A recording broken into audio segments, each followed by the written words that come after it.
Monday, June 8th, is the last quarter moon in Pisces.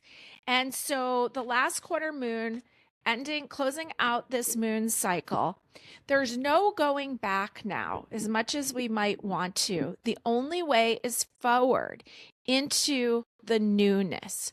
All options have been explored. You can't go backwards. So just surrender to creating the newness. You have a blank canvas. Just start sketching. Creative energy runs super high. It's Pisces energy. Okay, so then we move ahead in the week, and on June 9th, we have Venus conjunct Jupiter in Cancer. So you might want to put like stars on the 9th. It's a really great day when the planet Venus, the planet of harmony, the planet of relationships, the planet of value and diplomacy, is together conjunct with Jupiter, all in the water sign of Cancer. And Jupiter does really well in the water sign of Cancer.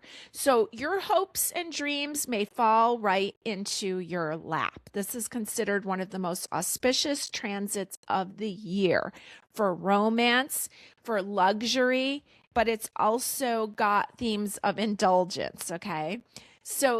So we can have both extremes. We can have waves of abundance. We can have deep pleasure. It's a perfect day to cook and make comfort foods or gather with others, okay, and enjoy this beautiful day. And again, this affects us a couple days before and a couple days after, so it's really going to help us out this week. Now, when we get over to, oh yeah, I was going to say, like, remember, Mars is still in Taurus, and Taurus likes food, and Taurus likes beauty. So this is a great time to gather with others, and you might be able to get what you want through it. Now, the moon is in Pisces until Tuesday, the 9th at 4:33 a.m., and then it moves into Aries, and it's going to stay in Aries for a few days. So on June 10th, Mercury will be square, abrasive action to Saturn. So Mercury, the planet of roadways and pathways, the planet of travel and communication, squaring Saturn, who's like the police or the people in charge or the law. And so with this square, you may find that there are detours and delays. Mercury likes to move fast. Saturn does not. So there may be obstacles to your happiness, kind of unlike the day before, right? And you may have to wait. So you definitely need to follow the rules. Do not try to break them. This is going to affect us for a few days, like I said. And remember, we're heading to a Mercury ruled new moon, right? We're going to have a new moon in Gemini ruled by Mercury. So there's a lot of Mercury energy in the air. And we're heading to a Mercury retrograde towards the end of the month. And when Mercury does its retrograde and comes back over everything that's been happening, its date that it goes back to is June 12th. So everything that happens from June 12th, Friday, will be revisited. Now, also on June 12th, but before we get there, June 11th, the moon moves into Taurus in the morning, okay, grounded earth sign of Taurus. And then on June 12th, Uranus squares the lunar nodes. Now, the lunar nodes aren't planets. They're aspects or angles of the moon, and they've been used for hundreds of years with the premise that you've lived many lives. Not everybody believes in past lives. I do. It's just hard to prove that to others. But some people look at the past life point or the south node as the cup of the past, or maybe the cup of their ancestors that holds the memory of the past. So Uranus is going to be squaring these nodes, squaring, abrasive aspect. So basically, I just put down, this is a wild card, okay? Uranus, that lightning bolt, I kind of envision it knocking over the cup of the past. You may have a lot of emotions that come up. You may have a lot of lessons that show up again that are like, hey, do you still want this, or did you learn your lesson yet? Okay, it may come in the theme of friends because Uranus rules Aquarius, that rules friends. Now, The nodes are in Pisces and Virgo. So there's going to be sudden breakthroughs, sudden shifts. And there's a lot about technology also because Uranus is in the air sign of Gemini. Okay, so we talked about the Mercury retrograde revisit date. So everything that happens from Friday, May 12th will be revisited 3 times through our Mercury retrograde. So this isn't anything to be afraid of. This just means, hold on, there's more information to come. Now, this weekend is a Gemini weekend. The moon is going to move into Gemini on Saturday at 9:06 a.m., Saturday the 13th. And the same day, Venus makes its move into Leo. And this is exciting because this position is called the Golden Venus. And this combines the planet of love and beauty, Venus, with the majestic, theatrical, and warm-hearted energy of the sun. Just in time for summer. So it's a really beautiful thing. Venus in the sign of Leo.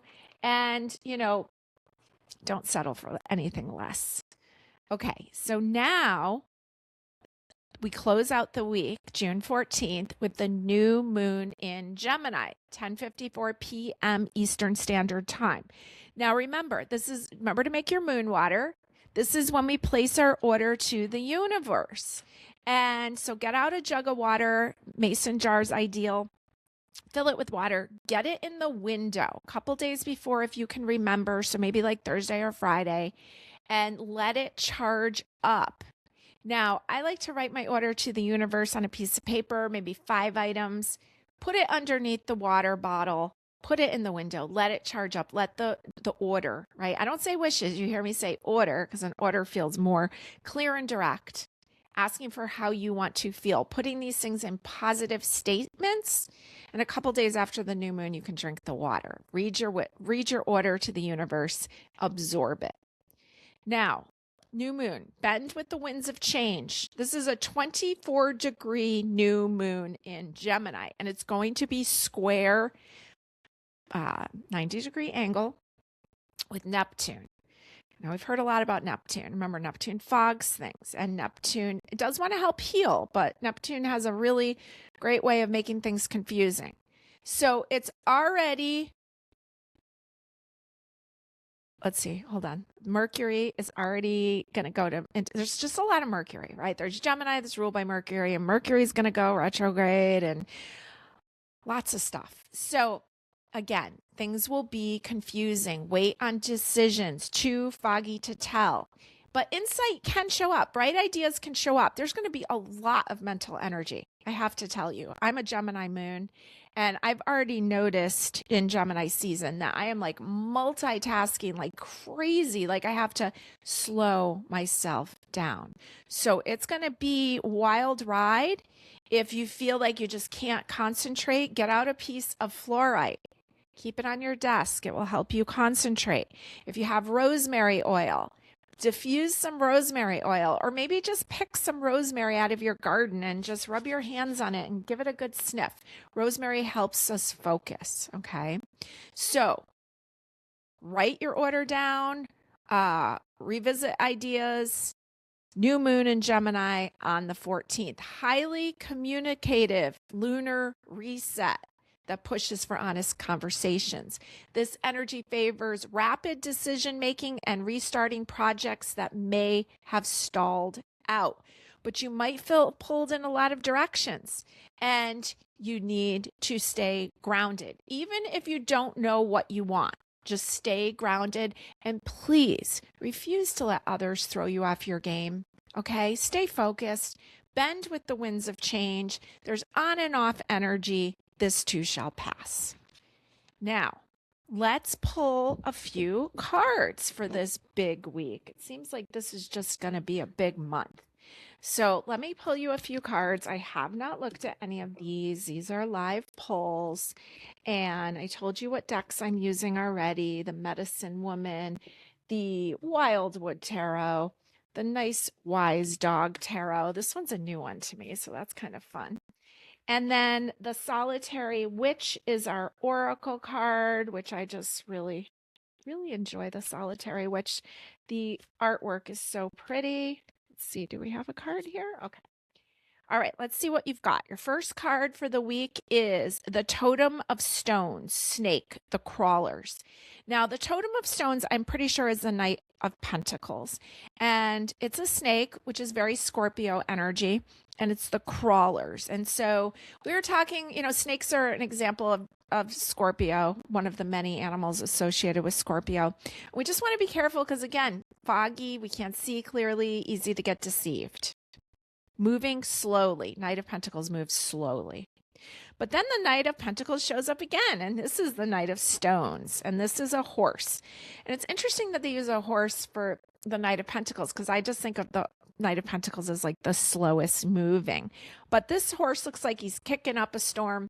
And the Knight of Pentacles, earth energy, can be known to be very stubborn energy also. Now, your third card is the Nine of Pentacles, and we've got a really happy dog there. And Nine of Pentacles is when all is well, okay? And sometimes we need to remember that reminder, all is well. There's a picture of a butterfly in the background. There was a butterfly last week on the dog's nose. We know that there's a lot of transformation going on, but it's kind of like enjoy what is. Your oracle card is the next journey beckons. Okay, so if you're feeling frustrated or it's easy to feel nervous energy in Gemini season, I always say when I see somebody tapping their leg a lot, they're probably a Gemini. Okay, Gemini is known very easy to fall into anxiety. So stay grounded this week. And know that the next journey is calling for you if that helps you feel a little bit more peaceful. Okay. It doesn't mean it's not there to make you nervous. It's just kind of like exciting to know that there's more to come.